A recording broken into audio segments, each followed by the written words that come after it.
نحمده ونصلي على رسوله الكريم اما بعد فاعوذ بالله من الشيطان الرجيم بسم الله الرحمن الرحيم رب اشرح لي صدري ويسر لي امري واحلل عقدة من لساني يفقهوا قولي.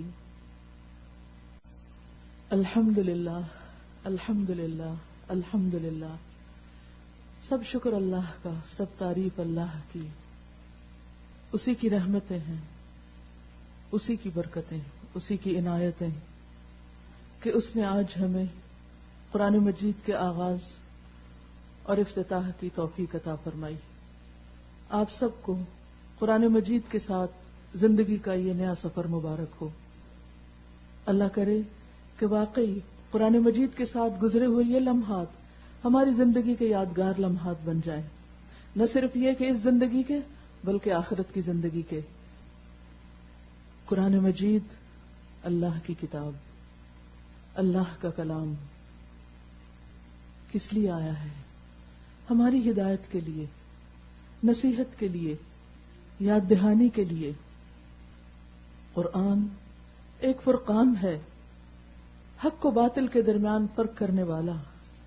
برہان ہے، واضح دلیل، حق ہے، سراسر سچائی، نور ہے، روشنی ہے، شفا ہے، کریم ہے، عظیم ہے، ذکر مبارکن ہے. اس کا اتارنے والا، اس کا بھیجنے والا اللہ رب العالمین ہے.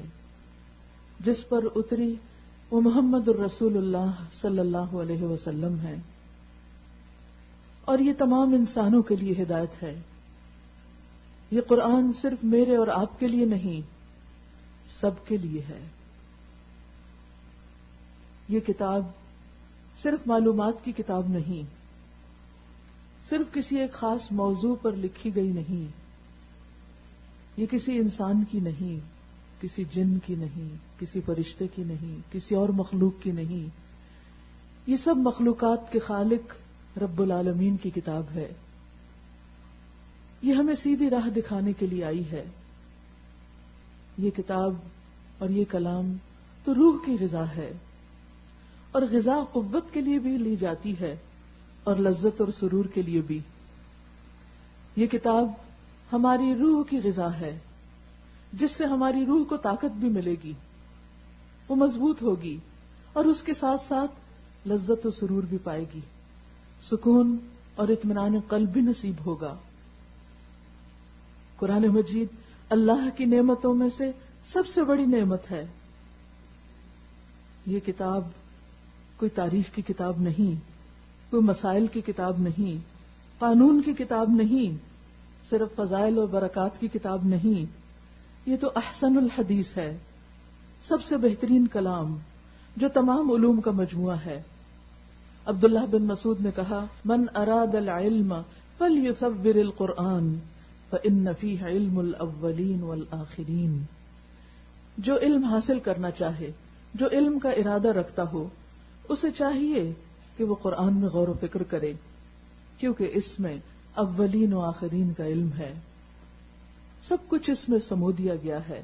یہ حکمت بھری کتاب ہے، قرآن حکیم.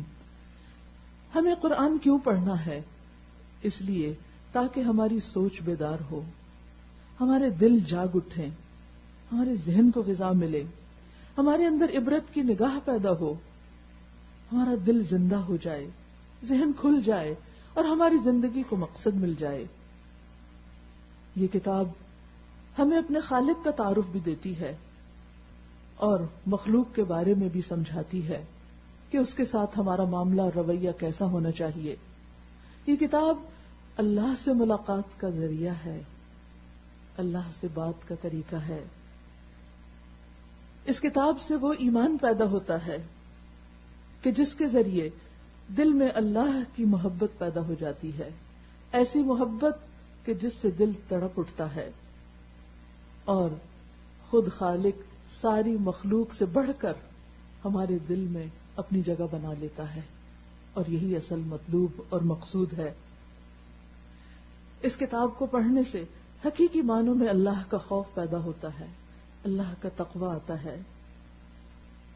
اللہ کا خوف تمام اعمال کو درست کرنے کی بنیاد ہے۔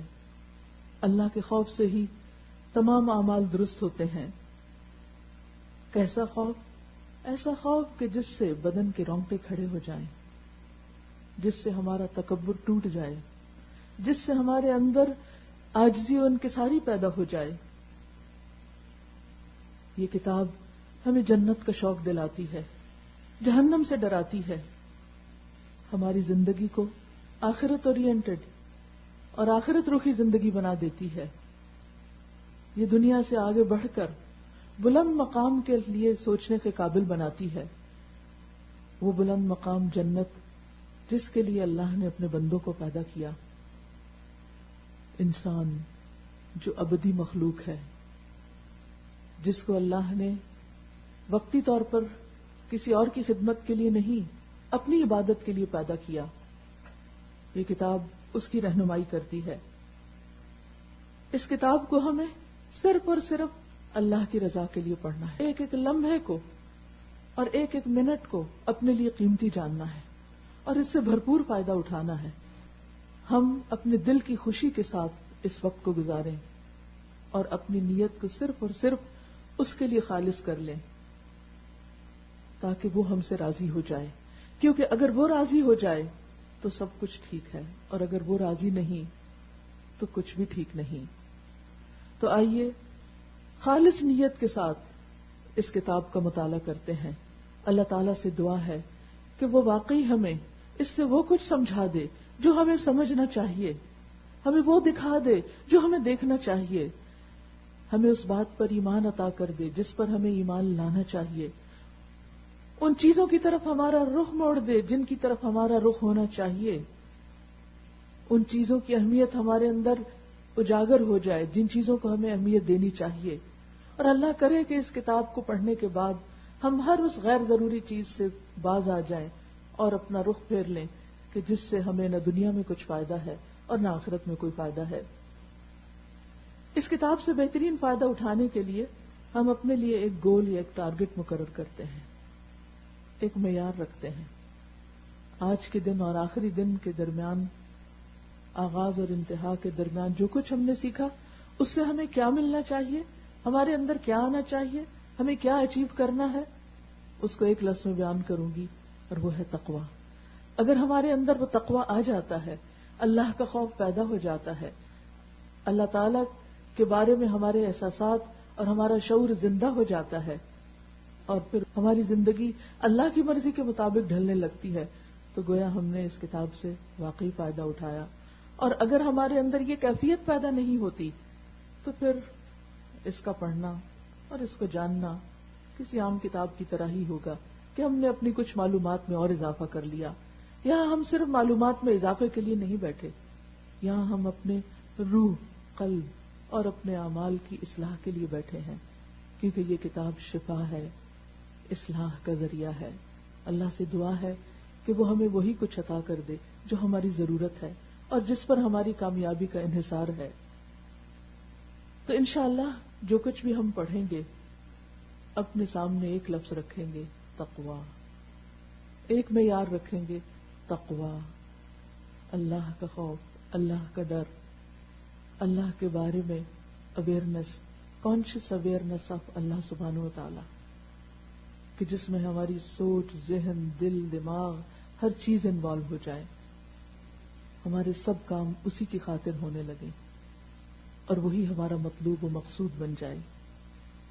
اسی معیار پر ہم سب کو اپنے آپ کو پرکھنا ہے، اور جہاں جہاں تقوی کی آیات آئیں گی وہاں وہاں آپ ان کو ہائی لائٹ کرتے جائیں گے، حتیٰ کہ پورے قرآن مجید کے اندر جب آپ اس کو دوبارہ پڑھیں گے تو جہاں جہاں تقوی کا ذکر آیا ہے وہ ایسے چمک اٹھے جیسے آسمان پر ستارے ہوں۔ چونکہ تقوی ہی مطلوب ہے، اس لیے تقوی کے بارے میں ایک حدیث سناتے ہوئے قرآن مجید کا آغاز کروں گی۔ ابو ہریرہ رسول اللہ صلی اللہ علیہ وسلم سے روایت کرتے ہیں، آپ صلی اللہ علیہ وسلم نے فرمایا، موسیٰ علیہ السلام نے اپنے رب سے 6 باتوں کے بارے میں پوچھا اور وہ گمان کرتے تھے کہ یہ ان کے لیے خالص ہیں، اور 7ویں بات کو موسیٰ اپنے اندر پسند نہ کرتے تھے۔ موسیٰ علیہ السلام نے کہا اے میرے رب، تیرا کون سا بندہ سب سے زیادہ متقی ہے، سب سے زیادہ کس کے اندر تقوی ہے؟ اللہ تعالیٰ نے فرمایا جو مجھے یاد رکھتا ہے اور بھولتا نہیں ہے۔ تو گویا تقوی کیا ہے؟ اللہ کی یاد، ہر دم، ہر لمحہ، ہر وقت، ہر جگہ، ہر ایک کی یاد کے اوپر چھا جائے۔ موسیٰ علیہ السلام نے کہا تیرا کون سا بندہ بہت زیادہ ہدایت یافتہ ہے، سب سے زیادہ ہدایت پر، سیدھی راہ پر کون ہے؟ اللہ تعالیٰ نے فرمایا جو آسمانی ہدایت کی پیروی کرتا ہے۔ گویا اس کتاب کو پڑھنا ہے اس لیے کہ اس کی پیروی کی جائے، اس کے مطابق اپنی زندگی کو تبدیل کیا جائے۔ موسیٰ علیہ السلام نے کہا تیرا کون سا بندہ بہترین منصف ہے، سب سے زیادہ بیسٹ جج کون ہے، جسٹس کرنے والا کون ہے؟ اللہ تعالیٰ نے فرمایا جو لوگوں کے لیے اسی طرح فیصلہ کرتا ہے جس طرح اپنی ذات کے لیے فیصلہ کرتا ہے۔ تو گویا قرآن مجید پڑھ کر ہمارے اندر یہ معیار آنا چاہیے کہ ہم دوسروں کے لیے وہی چاہیں جو ہم اپنے لیے چاہتے ہیں، اور انسانوں کے ساتھ ہمارا رویہ اسی صورت میں صرف بہترین ہو سکتا ہے جب ہم ان کو اپنی طرح سمجھیں۔ اگر ہم نے ان کو اپنے سے حقیر سمجھا، اپنے سے چھوٹا سمجھا، کمتر سمجھا، تو گویا ہمارے اندر بندگی کی خو نہ آئی، ہم اللہ کا مطلوب انسان نہ بنے۔ پھر کہا تیرا کون سا بندہ زیادہ علم والا ہے؟ اللہ تعالیٰ نے کہا جو علم سے سیر نہیں ہوتا، جو لوگوں کے علم کو اپنے علم کی طرف اکٹھا کرتا ہے، ایک طرف اللہ کی کتاب سے سیکھتا ہے اور دوسری طرف لوگوں سے بھی سیکھتا ہے۔ موسیٰ علیہ السلام نے کہا تیرا کون سا بندہ زیادہ عزت والا ہے؟ اللہ تعالیٰ نے کہا جو غلبہ پا لینے کے بعد معاف کر دے، جو لوگوں کے قصور معاف کر دے، جہاں وہ دوسروں سے بدلہ لے سکتا ہو، جہاں وہ دوسروں کے ساتھ سختی کر سکتا ہو، وہاں وہ درگزر سے کام لے۔ کہا تیرا کون سا بندہ سب سے زیادہ مالدار ہے، رچ ہے؟ اللہ تعالیٰ نے کہا جو اپنے دیے گئے حصے پر راضی ہو جائے، یعنی جو اس کو ملا ہے اس پر مطمئن ہو۔ کہا تیرا کون سا بندہ سب سے زیادہ فقیر ہے؟ فرمایا ایسا مالدار جو غنی نفس سے محروم ہو، یعنی دل کی غنا سے محروم ہو، جس کا دل غنی نہ ہو، جس کا دل رچ نہ ہو۔ رسول اللہ صلی اللہ علیہ وسلم نے فرمایا غنا یعنی دولت مندی مال سے نہیں ہوتی، غنی تو دل سے غنی ہے۔ جب اللہ کسی بندے کے حق میں بھلائی چاہتا ہے تو اس کے دل کو غنی کر دیتا ہے، اس کا دل مطمئن ہو جاتا ہے اور اس کے دل میں تقوی پیدا کر دیتا ہے۔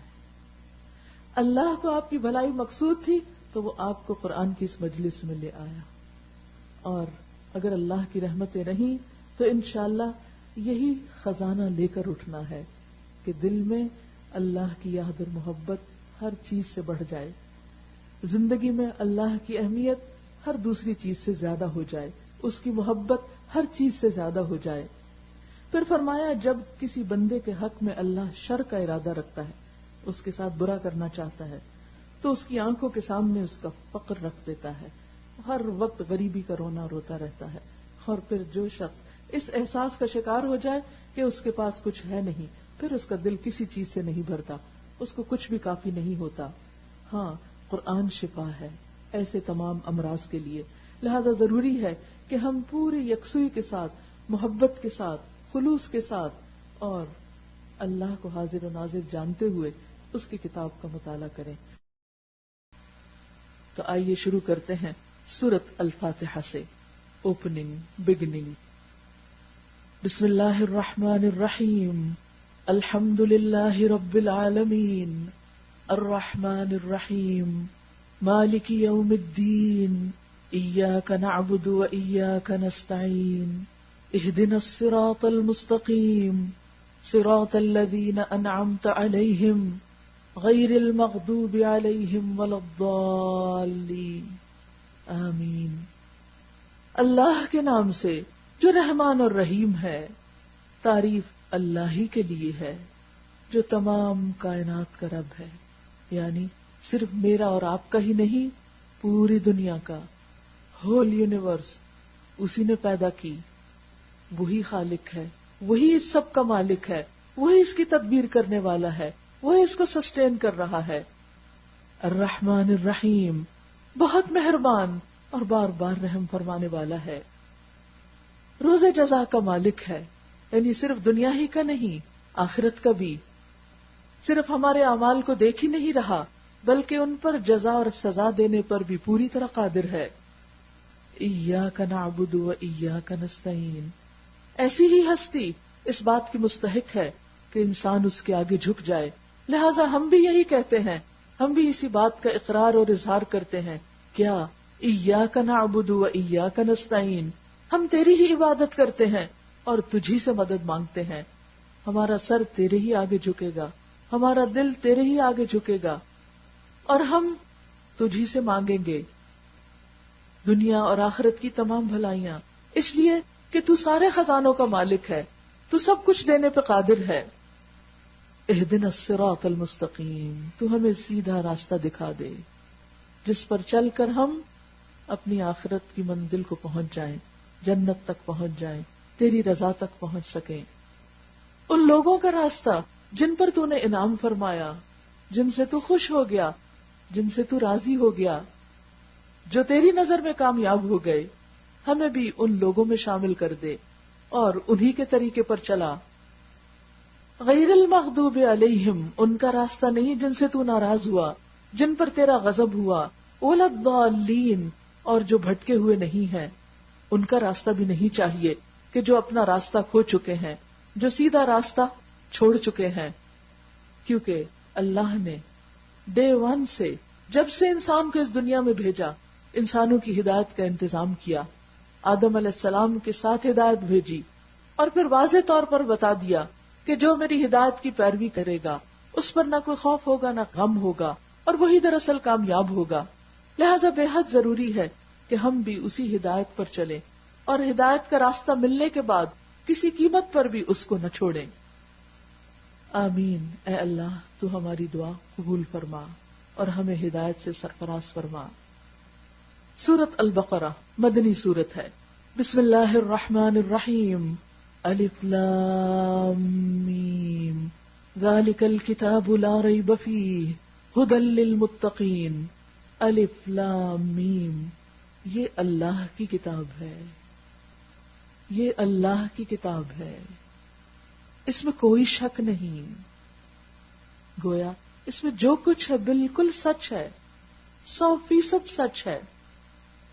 ھدی للمتقین. ہدایت ہے تقوی والوں کے لیے کہ جن کے دل جاگے ہوئے ہیں، جو ہدایت چاہتے ہیں، جو ہدایت کے طلبگار ہیں، جو ہدایت کی تمنا رکھتے ہیں. یہ کتاب ان کو ہدایت دیتی ہے. لیکن ہیں وہ کون؟ ان کی خصوصیات کیا ہیں؟ الذین یؤمنون بالغیب. وہ جو غیب پر ایمان رکھتے ہیں. ویقیمون الصلاۃ. اور نمازوں کی پابندی کرتے ہیں، نماز قائم کرتے ہیں. اوقات کی پابندی، خشوع و خضوع، تمام شرائط کی پابندی کے ساتھ نماز ادا کرتے ہیں. ومما رزقناہم ینفقون. اور اس میں سے جو ہم نے ان کو رزق دیا ہے وہ خرچ کرتے ہیں، وہ دوسروں کے ساتھ شیئر کرتے ہیں. وہ اللہ کا دیا ہوا صرف خود ہی سمیٹ کر نہیں بیٹھ جاتے، بلکہ وہ اللہ کے راستے میں، اللہ کے بندوں پر، اللہ کی مخلوق پر خرچ کرتے ہیں. اور جو کتاب تم پر نازل کی گئی یعنی قرآن مجید، اور جو کتابیں تم سے پہلے نازل کی گئی تھیں، ان سب پر ایمان لاتے ہیں کیونکہ وہ بھی اللہ کی طرف سے تھیں. یہ ہیں متقی لوگ، اور وہ آخرت پر پورا یقین رکھتے ہیں کہ ایک دن آئے گا جب ہمیں ہمارے اعمال دکھائے جائیں گے، اور ہمیں ان اعمال کو صرف دکھائے نہیں جائے گا، ان پر بدلہ بھی دیا جائے گا. ایسے لوگ اپنے رب کی طرف سے راہ راست پر ہیں، سیدھے راستے پر ہیں، اور وہی کامیاب ہونے والے ہیں. کامیابی، سکسیس، ہر شخص کی تمنا کہ ہم کامیاب ہو جائیں. کوئی بھی شخص ناکام نہیں ہونا چاہتا کسی بھی چیز میں. کامیابی کیا ہے؟ کسی چیز کو پا لینے کا نام. کس چیز کو پانے کا؟ اپنے مطلوب کو، اپنے مقصود کو، اپنے محبوب کو، اپنی پیاری چیز کو، جس چیز کی انسان تمنا رکھتا ہے، جس کی خواہش رکھتا ہے. جب وہ مل جاتی ہے، اچیو کر لیتا ہے، تو انسان کہتا ہے اب میں کامیاب ہو گیا. لیکن آپ نے دیکھا ہوگا کہ انسان کی تمنائیں بدلتی رہتی ہیں، ایک کے بعد ایک تمنا، ایک کے بعد ایک خواہش. جب ایک چیز مل جاتی ہے تو دوسرے کی خواہش، دوسری مل جاتی ہے تو تیسرے کی، اور یہ لامحدود تمنائیں ہوتی ہیں. اور اگر ان میں سے کوئی چیز انسان کو نہیں ملتی تو انسان سمجھتا ہے میں ناکام ہو گیا. لیکن حقیقت یہ ہے کہ کامیابی اور ناکامی کی یہ ڈیفینیشن ہماری بنائی ہوئی ہے. اصل میں کامیاب وہ نہیں کہ جو دنیا کی چند چیزوں کو پا کر سمجھے کہ میں کامیاب ہو گیا، اور اصل ناکام وہ بھی نہیں جو دنیا کی چند چیزوں کے نقصان کی وجہ سے یہ سمجھے کہ اس کو کچھ نہیں ملا۔ حقیقت یہ ہے کہ کامیاب وہ ہے جس کے بعد اسے کسی ناکامی کو نہ دیکھنا پڑے۔ کامیابی اصل میں وہ کامیابی ہے جس کے بعد کوئی ناکامی نہیں، اور وہ کامیابی دنیا میں ہو نہیں سکتی، اس لیے کہ دنیا کی ہر چیز فنا ہونے والی ہے، ہر چیز ختم ہو جانے والی ہے۔ آپ کی تمنا ہے کہ آپ ایک گھر خرید لیں، آپ ایک بہترین ولا خرید لیتے ہیں، آپ بہت خوش ہوتے ہیں کہ میں کامیاب ہو گیا، لیکن کچھ عرصے کے بعد کیا ہوتا ہے؟ سیلاب آتا ہے اور گھر بہہ جاتا ہے، زلزلہ آتا ہے، گھر گر جاتا ہے، حالات ایسے ہوتے ہیں کہ گھر بیچنا پڑ جاتا ہے۔ اب کدھر گئی وہ آپ کی کامیابی؟ کہاں گیا وہ سب کچھ؟ کیا آپ واقعی کامیاب ہیں؟ اسی طرح کوئی بھی چیز جس کو آپ نے اپنی زندگی کا مقصد بنا رکھا ہے، جس کے بارے میں آپ یہ سمجھتے ہیں کہ اس کو پا کر آپ کامیاب ہو گئے، کوئی کسی انسان کو پا کر کامیاب ہونا چاہتا ہے، کوئی کسی ڈگری کو حاصل کر کے کامیاب ہونا چاہتا ہے، کوئی کسی جاب کو حاصل کر کے کامیاب ہونا چاہتا ہے، کوئی شادی کرنا کامیابی کی علامت سمجھتا ہے، کوئی بچوں کا حصول کامیابی کی علامت سمجھتا ہے، لیکن حقیقت یہ ہے کہ ان میں سے جتنی بھی چیزیں ہیں وہ سب کی سب عارضی ہیں، ان کی لذتیں بھی عارضی، ان کی خوشیاں بھی عارضی، اور ان کی سینس آف اچیومنٹ بھی بالکل وقتی، کیونکہ ان کے پانے کے بعد ساتھ ہی مشکلات کا ایک لامتناہی سلسلہ شروع ہو جاتا ہے، اور انسان ابھی اپنی کامیابی کو انجوائے نہیں کر پاتا، شادی ہو نہیں پاتی کہ اختلافات شروع ہو جاتے ہیں، بچے ہو نہیں پاتے کہ نیندیں اڑ جاتی ہیں، جاب ملتی نہیں کہ انسان ایک کولو کے بیل کی طرح گھومنے لگتا ہے۔ یہ کامیابیاں تو نہیں جن کو ہم نے کامیابی سمجھ رکھا ہے۔ کامیابی تو وہ ہے جسے اللہ کامیابی قرار دیتا ہے، اور وہ ہے اس بلند منزل جنت کا ملنا، وہ ہے رب کی رضوان رضامندی کا ملنا، جس کو وہ مل گیا وہی دراصل کامیاب ہوا۔ وَذَلِكَ هُوَ الْفَوْزُ الْكَبِيرُ، یہ ہے سب سے بڑی کامیابی۔ لیکن یہ کامیابی کیسے ملتی ہے؟ یہ کامیابی دنیا میں کامیاب ہونے سے نہیں ملتی، یہ کامیابی ملتی ہے اس راستے پر چلنے سے جو راستہ یہ کتاب بتاتی ہے، یہ کامیابی ملتی ہے اس کتاب کے ورق گرداننے سے، اور جو باتیں اس میں لکھی ہیں ان کو سمجھ کر ان کے مطابق عمل کرنے سے۔ یہ کامیابی صرف اس وقت حاصل ہوتی ہے جب ہم اس کو مضبوط پکڑ لیں۔ لہذا آئیے دیکھتے ہیں کہ اللہ کن کو کامیاب کہتا ہے۔ کامیاب وہ ہیں جو ہدایت پر ہیں۔ ہدایت ان کو ملتی ہے جن کے اندر تقویٰ ہے، جن کے اندر ایمان ہے، جن کے اندر اللہ کی محبت ہے۔ ہم سب اپنے دلوں کو ٹٹولیں، دلوں کا جائزہ لیں، کیا ہمارے دلوں کے اندر وہ کیفیت ہے کہ اللہ کی ذات ہر چیز سے بڑھ کر اہم ہو جائے؟ اور اگر وہ نہیں تو ہم کو اسے اچیو کرنا ہے، کیونکہ یہی کی ہے، کی ٹو سکسیس۔ جب تک کی ہاتھ نہیں آئے گی دروازہ نہیں کھلے گا۔ تو کچھ لوگ تو وہ ہیں جو اس کتاب کے مطابق چلتے ہیں، اس کے برعکس کچھ لوگ وہ ہیں جو انکار کرتے ہیں، جو اس راستے کو پسند نہیں کرتے۔ ان کا انجام کیا ہے؟ جن لوگوں نے ان باتوں کو ماننے سے انکار کر دیا جن کا پیچھے ذکر ہو رہا ہے، ان کے لیے یکساں ہے، برابر ہے، خواہ تم انہیں خبردار کرو یا نہ کرو، وہ ماننے والے نہیں، کیونکہ ان کا رخ، ان کا ذہن اور سوچ کسی اور طرف ہے۔ اللہ نے ان کے دلوں اور ان کے کانوں پر مہر لگا دی ہے، اور ان کی آنکھوں پر پردہ پڑ گیا ہے، انہیں سچ نظر نہیں آتا، انہیں اصل کامیابی نظر نہیں آتی، وہ دنیا کے دھوکے میں مبتلا ہیں، اور وہ سخت سزا کے مستحق ہیں، کیونکہ اینڈ آف دا ڈے ان کے پاس وہ نہیں ہوگا جس کی وجہ سے وہ جنت میں جا سکیں، لہذا وہ ناکام ہو جائیں گے۔ کچھ ایسے بھی ہیں جو ان بٹوین ہیں، نہ پورا ماننے والے ہیں اور نہ پورا انکار کرنے والے۔ وہ اپنی دنیا کو بھی کامیاب دیکھنا چاہتے ہیں اور اپنی آخرت کو، اور جب دنیا اور آخرت کا مقابلہ آتا ہے تو دنیا کو اوپر لے آتے ہیں، آخرت کو نیچے کر دیتے ہیں۔ لہذا ایسے لوگ حقیقت میں نہ اپنا فائدہ کر رہے ہیں اور نہ کسی اور کا۔ وہ اللہ اور ایمان والوں کو دھوکہ دیتے ہیں، لیکن حقیقت میں وہ خود دھوکے میں ہیں۔ بعض لوگ ایسے بھی ہیں جو کہتے ہیں کہ ہم اللہ پر اور آخرت کے دن پر ایمان لائے ہیں، حالانکہ در حقیقت وہ مومن نہیں ہیں۔ وہ اللہ اور ایمان لانے والوں کے ساتھ دھوکہ بازی کر رہے ہیں.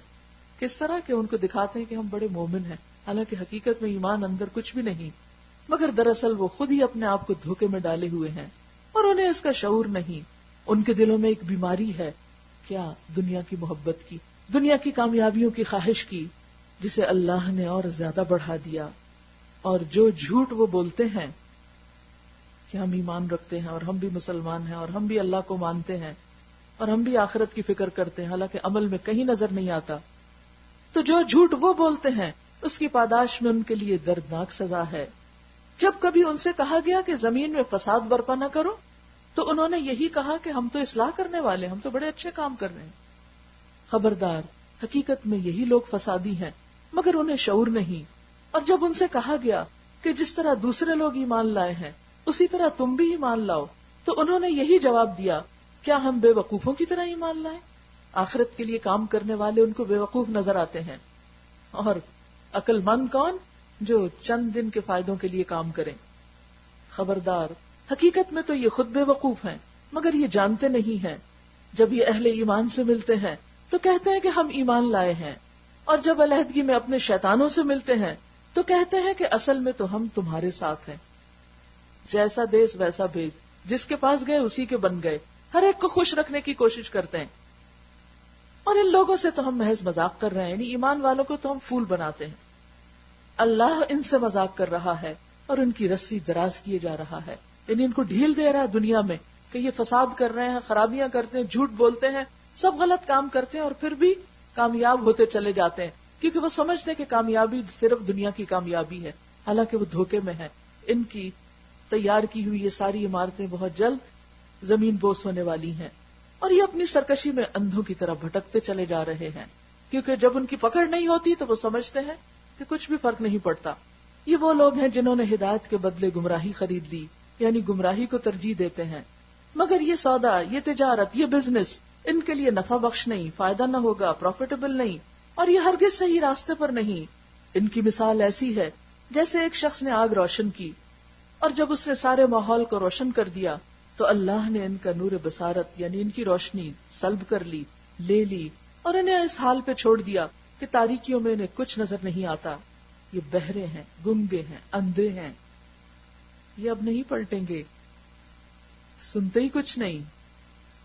کان تو ہیں، سنتے نہیں کیونکہ دل نہیں کھلا، آنکھیں ہیں، دیکھتے نہیں حق کو کیونکہ دل اندھے ہیں، گنگے ہیں، بولتے نہیں، سچ بات منہ سے نہیں نکلتی.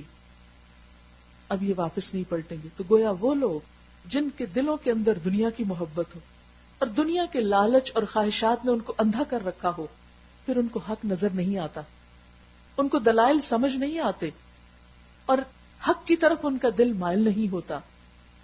اور یہ کیوں ہوتا ہے؟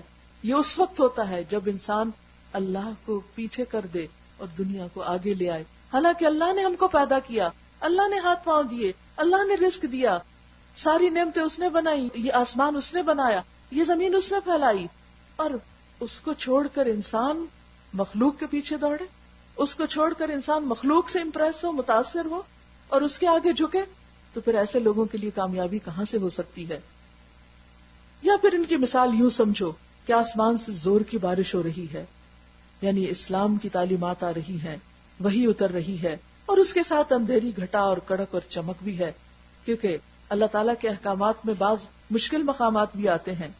یہ بجلی کے کڑاکے سن کر، یعنی سخت احکامات سن کر اپنی جانوں کے خوف سے کانوں میں انگلیاں ٹھونسے لیتے ہیں، اور اللہ ان منکرین حق کو ہر طرف سے گھیرے میں لیے ہوئے ہے، یعنی یہ کہیں بھاگ کے نہیں جا سکتے. یعنی اب آپ دیکھیے کہ ہمارے پاس کوئی تھرڈ آپشن نہیں. ایک یہ ہے کہ اللہ کے آگے انسان جھک جائے اس کو بڑا سمجھ کر کہ وہ بڑا ہے، میں چھوٹا ہوں، جو وہ کہے گا میں وہ مانوں گا. دوسرا یہ کہ انسان اپنی عقل کو بڑا سمجھے اور دین کے احکامات کو حقیر سمجھے اور اس لیے ان کا انکار کر دے. اور دونوں کا انجام بالکل مختلف ہے. ماننے والوں کا انجام اور ہے، نہ ماننے والوں کا اور ہے. اب اگر انسان سمجھے کہ وہ نہ مان کر کہیں بھاگ نکلے گا تو بھاگے، اس زمین سے کہیں بھاگ کر جائے، اس آسمان سے کہیں باہر نکل کے جائے. کہاں جا سکتے ہیں ہم؟ سوچئے، بھاگیے بھاگیے بھاگیے. میں اللہ کی بات نہیں سننا چاہتی، میں اللہ کی بات نہیں ماننا چاہتی. اچھا، نہ مانے، نہ سنے، نہ پڑھے، نہ عمل کرے، کچھ نہیں کرے، چلیے تو نکلے کہیں، چھڑائیں اپنا پیچھا، جائیں کہیں. ہے کوئی جگہ، ہے کوئی پناہ دینے والا اللہ سے؟ کوئی بھی تو نہیں. کہاں جائیں گے؟ واپسی بھی اسی کی طرف ہے، کیونکہ آئے جو وہیں سے ہیں، اسی نے پیدا کیا، اسی کی طرف سمیٹے جائیں گے، اس سے بھاگ نہیں سکتے. لہذا ہماری کامیابی اس میں ہے کہ ہم اللہ کو بڑا مان لیں، اس پر ایمان لے آئیں اور اس کے آگے جھک جائیں اور اس کے احکامات کو ہر چیز سے زیادہ اہمیت دیں اپنی زندگی میں. چمک سے ان کی حالت یہ ہو رہی ہے کہ گویا ان قریب بجلی ان کی بصارت یعنی آنکھیں اچک لے جائے گی. اندھیرے میں تیز بجلی چمکتی ہے تو یوں لگتا ہے جیسے آنکھیں اندھی ہو جائیں گی. یعنی اسلام کی روشنی کو یہ برداشت نہیں کر سکتے. جب ذرا کچھ انہیں روشنی محسوس ہوتی ہے تو اس میں کچھ دور چل لیتے ہیں، اور جب ان پر اندھیرا چھا جاتا ہے یعنی مشکل وقت آتا ہے، دین پر عمل کرنا مشکل لگتا ہے، تو کھڑے ہو جاتے ہیں. اللہ چاہتا تو ان کی سماعت اور بصارت بالکل ہی ختم کر دیتا. یقیناً وہ ہر چیز پر پوری قدرت رکھتا ہے. پھر فرمایا یا ایھا الناس اعبدوا ربکم، اے لوگو اپنے رب کی عبادت کرو. کیوں؟ اس کی کیوں عبادت کرے؟ اس لیے کہ الذی خلقکم، اسی نے تو تم کو پیدا کیا ہے، اور صرف تم کو نہیں، والذین من قبلکم، اور ان کو بھی پیدا کیا ہے جو تم سے پہلے گزرے ہیں. وہ تمام انسانوں کا خالق ہے. اور کیوں عبادت کرو؟ کیا تمہاری عبادت کا اللہ کو کچھ فائدہ ہوگا؟ ہرگز بھی نہیں. اس کا فائدہ تو تمہیں کو ہوگا. لعلکم تتقون، تاکہ تم بچ جاؤ، تاکہ تمہارے اندر تقوی پیدا ہو جائے. کس چیز سے بچ جاؤ؟ دنیا میں بھی ناکامی سے اور آخرت میں بھی ناکامی سے. دنیا میں غلط راستوں پر جانے اور بھٹکنے سے، اور آخرت میں برے انجام سے. اللہ کی عبادت کیوں کرنا ہے؟ تاکہ نقصان سے بچ سکیں، ناکامی سے بچ سکیں. کون ہے اللہ؟ الذی جعل لکم الارض فراشا والسماء بناء وانزل من السماء ماء.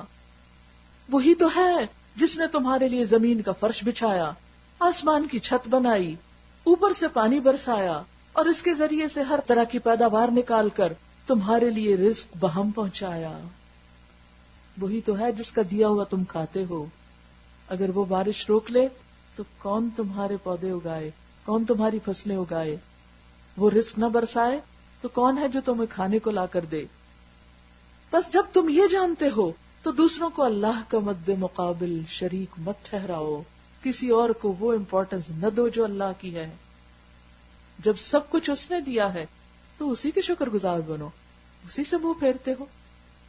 اب دیکھیں کہ دنیا میں اگر کوئی چھوٹا سا بھی ہم پر احسان کرتا ہے تو ہم اس کے گرویدہ ہو جاتے ہیں، اور ہم کہتے ہیں کہ یہ بیڈ مینرز میں سے ہے کہ کوئی ہمارے ساتھ اچھا کرے اور ہم اس کے لیے گریٹفل نہ ہوں.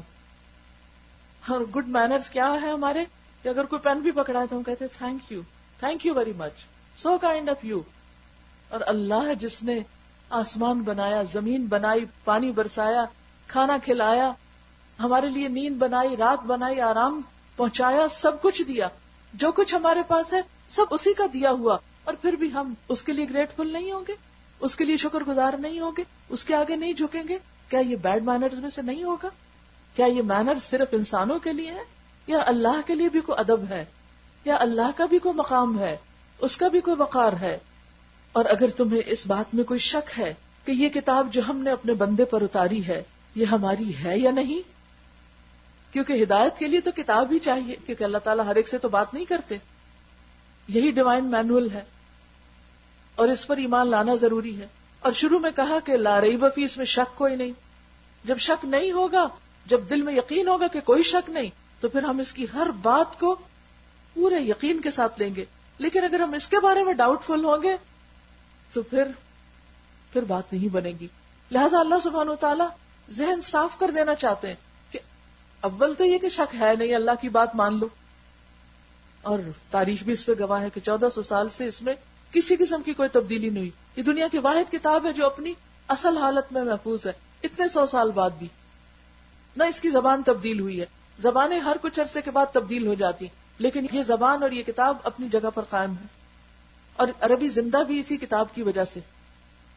تو بات یہ ہے کہ اگر تمہیں شک ہے، کسی بھی طرح کا کوئی ڈاؤٹ ہے تو اسے دور کر لو. اور اگر پھر بھی ہے تو پھر ایسا کرو اس جیسی تم کوئی کتاب بنا کے دکھاؤ، تو تمہیں چل پتا جائے گا کہ اس کتاب کی حقیقت کیا ہے. تو فرمایا اگر تمہیں اس میں شک ہے کہ یہ کتاب جو ہم نے اپنے بندے پہ اتاری ہے یہ ہماری ہے یا نہیں، تو اس کی مانند ایک ہی صورت بنا لاؤ. کتاب تو کیا، ایک صورت بنا لاؤ. ایک جگہ پر آتا 10 آیتیں لے آؤ، اپنے سارے گواہوں کو بلا لو، سارے مددگار جو تم جیسی سوچ رکھتے ہیں ان کو بھی اکٹھا کر لو.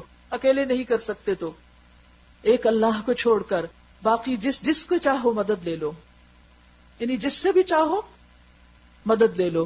اگر تم سچے ہو تو یہ کام کر کے دکھاؤ. لیکن اگر تم نے ایسا نہ کیا، کتاب نہ لائے، صورت نہ لائے، ایسی کوئی آیت بنا کے نہ لا سکے، اور یقیناً کبھی کر بھی نہیں سکتے. لوگوں نے ہر دور میں بہت کوششیں کی، آج بھی ہو رہی ہیں، لیکن کوئی بھی اس کتاب کے مد مقابل لا ہی نہیں سکا. تو پھر کیا کرو؟ تو ڈرو اس آگ سے، کیونکہ اس کتاب کا انکار، اس کا انجام کیا ہے؟ آگ.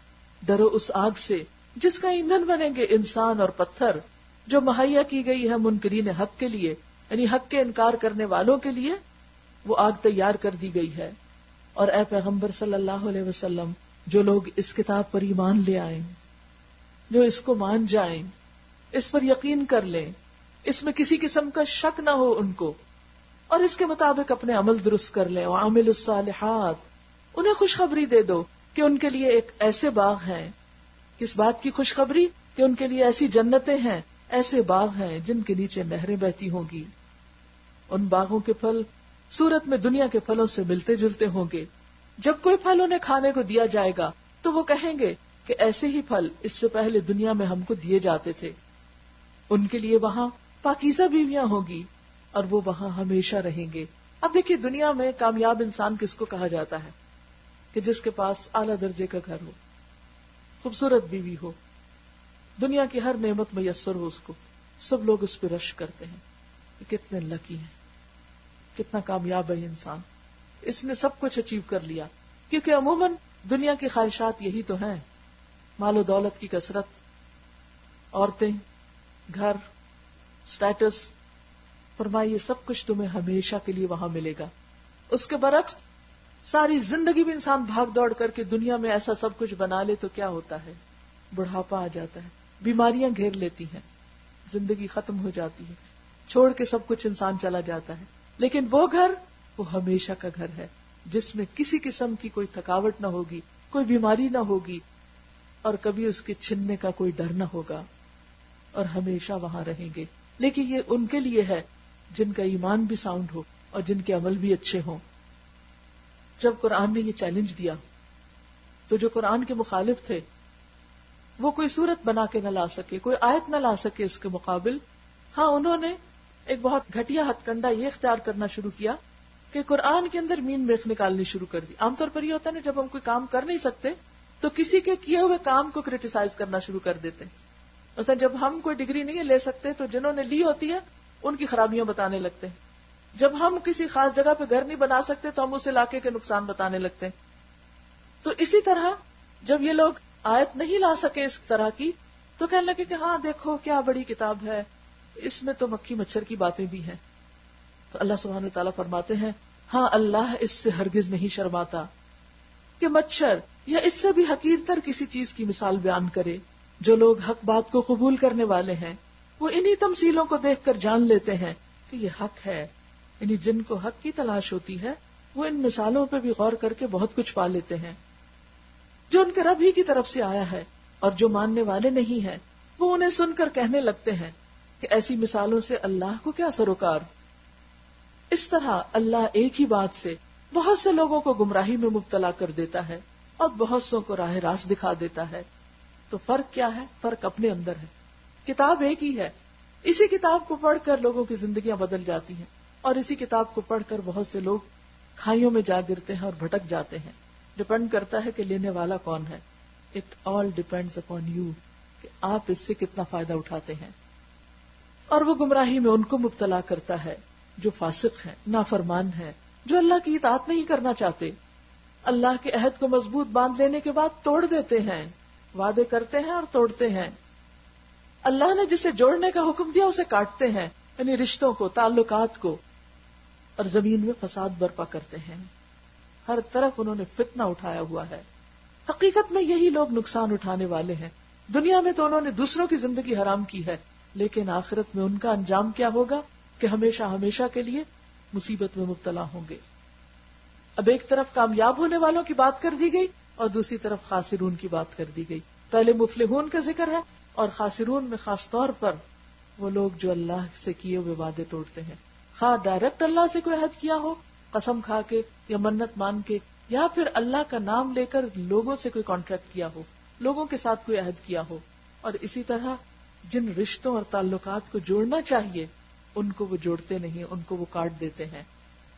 اور خاص طور پر اس میں خون کے رشتے، تعلقات. پھر فرمایا کیف تکفرون باللہ کیف تکفرون باللہ وکنتم امواتا، تم اللہ کا انکار کیسے کر سکتے ہو، کیسے نہیں مانتے اس کو. اپنے وجود پہ تو غور کرو، تم کچھ نہ تھے، تم مردہ تھے. فاحیاکم، پھر اس نے تمہیں زندگی بخشی. ثم یمیتکم، پھر وہ تم کو موت دے گا، اور جب موت آئے گی کوئی اس کو روک نہ سکے گا. روک سکتے؟ فرعون روک سکا اپنے مرنے کو؟ قارون روک سکا؟ کوئی بھی نہیں روک سکتا. یہاں اللہ کی طاقت سامنے آتی ہے اور ہماری کمزوری. کیف تکفرون باللہ وکنتم امواتا فاحیاکم. اپنی حقیقت پہ غور کریں. ہم کچھ نہ تھے، اب زندہ ہیں، پھر مر جائیں گے اور پھر دوبارہ اٹھائے جائیں گے. ثم یحییکم، پھر وہ تم کو زندگی دے گا. ثم الیہ ترجعون، پھر تم سب اسی کی طرف لوٹائے جاؤ گے. واپسی بھی وہی ہے. دائیں بائیں نکلنے کا کوئی راستہ نہیں، کوئی ذریعہ نہیں. لہذا کامیابی اسی میں ہے کہ یہاں اس کو راضی کر کے اس کی مرضی کے مطابق زندگی بسر کی جائے. وہی تو ہے جس نے تمہارے لیے زمین کی ساری چیزیں پیدا کی. اس کو نہیں مانو گے؟ جس نے ہر چیز اگائی. ذرا جائیے کسی بھی ایسے سٹور پر جس میں ویجیٹیشن ہو، یعنی جو کچھ زمین میں اگتا ہے وہ سب کچھ تو کسی ایک سٹور میں آپ کو ملے گا بھی نہیں. مثلا آپ بلک بار پہ چلے جائیے اور جا کے صرف اس نظر سے دیکھیے اللہ نے کیا پیدا کیا ہے. میں جب کبھی کسی فوڈ سٹور پہ جاتی ہوں یا کسی ایسی جگہ پر تو ضرورت کی چیز تو جو ہوتی ہے مگر میں ہر ایک چیز کا سائز، اس کی شکل، اس کی شیپ دیکھتی ہوں. یہ بھی اللہ نے پیدا کی، یہ بھی اللہ نے پیدا کی. صرف اگر آپ رائس کی لائن میں چلے گئے نا، کتنی ویرائٹی، کتنی شکلیں. اگر آپ لا کے کسی پورے کمرے میں پھیلا دیں چیزیں تو بھی آپ اندازہ نہیں کر سکتے کہ اللہ نے اگایا کیا کچھ. پھر ہر علاقے کی پیداوار مختلف ہے، اتنی ویرائٹی، اور ہر چیز کی الگ خوشبو، اس کے الگ فائدے، ذائقے. اور آپ دیکھیے کہ جب مثال کے طور پر اگر آپ کسی ایک چھوٹی سی بیماری میں مبتلا ہوتے، پچھلے دنوں ایسے کچھ لوگوں کو کھانسی ہو رہی تھی کلاس میں، تو میں نے پوچھنا شروع کیا اچھا کھانسی کا علاج بتائیں. بے شمار لوگوں نے بے شمار کھانے کی چیزیں بتائیں، یہ کھانے تو کھانسی ٹھیک ہو جائے گی، یہ اور یہ اور یہ. تو میں اس وقت حیران ہوگی کہ اللہ نے صرف ایک مرض کے لیے اتنی ساری چیزیں پیدا کر دی. یہ ہماری جہالت ہے، لا علمی ہے کہ ہمیں پتہ نہیں، ہم آنکھیں نہیں کھولتے، ہم غور نہیں کرتے. ہم اگر اپنے بچوں کو بازار لے کے بھی جاتے ہیں تو کیا کرتے ہیں؟ وہاں جا کے کیا دکھاتے ہیں؟ غور و فکر کا موقع تو نہیں دیتے. ذرا لے جائیے ایک دن ٹرپ اور دکھائیے ان کو اللہ نے کتنی قسم کے چاول، کتنی قسم کی دالیں، کتنے قسم کے مختلف فروٹس جو ہیں وہ پیدا کیے. کسی گروسری سٹور پہ چلے جائیے، صرف ایپل ہی کی قسمیں دیکھیے، اورنجز کو دیکھیے، لیمن ہی کو دیکھیے، سبزیوں کو دیکھیے، صرف مرچ کی قسمیں اور مرچ کے رنگ دیکھیے. یہ سب کچھ کس نے بنایا؟ کیا یہ خود سے خود پیدا ہو گیا؟ کیا ان کا ڈیزائن آپ نے کیا تھا؟ کیا کسی آرٹسٹ نے ان میں رنگ بھرا تھا؟ یہ سب کچھ کرنے والا صرف ایک ہے اور وہ اللہ ہے. وہی تو ہے جس نے تمہارے لیے زمین کی ساری چیزیں پیدا کی، پھر اوپر کی طرف توجہ فرمائی اور 7 آسمان استوار کیے، اور وہ ہر چیز کا علم رکھنے والا ہے. کیا ہے کوئی اور جو ہر چیز کا علم رکھتا ہو؟ سوچئے، کوئی سائنٹسٹ، کوئی ہسٹورین، کوئی پروفیسر یونیورسٹی کا، کوئی بڑے سے بڑا عالم، کوئی دین اور دنیا کا جاننے والا ساری زندگی بھی لگا دے تو علم کا اتنا بھی نہیں پا سکتا جتنا سمندر کے مقابلے میں ایک قطرہ ہوتا ہے. اور اس کے مقابلے میں اللہ کا علم ہر چیز کو جانتا ہے. پھر اس کی نہیں مانیں گے، اس کو چھوڑ کر اوروں کے پاس جائیں گے، اوروں کی باتیں سنیں گے، اوروں کی باتوں پہ سر دھنیں گے، ان کے اطاعت گزار بنیں گے.